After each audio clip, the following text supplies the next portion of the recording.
Do they have the numbers?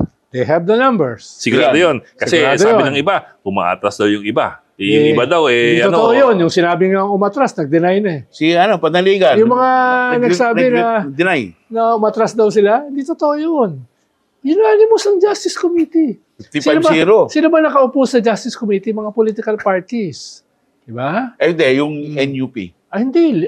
5 doon sa Justice Committee, NUP.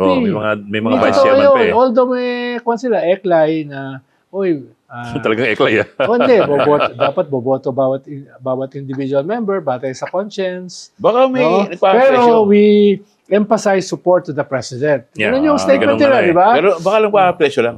Ha? Ay, hindi ko na alam yan. No? Hindi ko na alam yan. Pero I'm almost sure yung NUP ay boboto for impeachment. At least, at the very minimum, overwhelming. Ilan ba member ng NUP? 40 plus yan. something eh. 40 They're the plus second yan. biggest party eh. 40 plus yan. No? Malaki pala. Siguro, pwedeng yung iba dyan, papayagan, yung mga taga Mindanao. Delikado kami. Oo. Baka Constituency mayari namin kami magalit. sa 2028. So, may ilan dyan pwedeng papayagan. Na hindi. By design. Oo. No? By design. Pero yung party, overwhelmingly, alinaw yung boto niya. At ganun din yung most political parties. Hindi ko alam yung nationalista.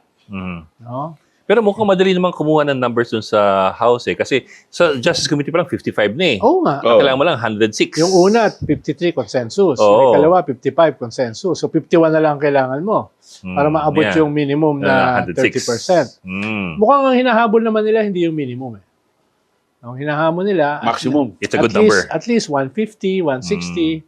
Tapos, at best, siguro 200. Pero not yung 215, 200 plus. Mga ka-200 ba?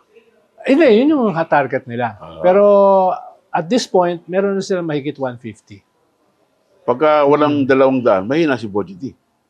Kanya nga. At saka mahina si Sandro, yung majority floor leader. Yun ang whip eh. Oo, Yun diba? ang So, bastonero eh. it's not just about the speaker. It's about the president's son, who is the majority floor leader.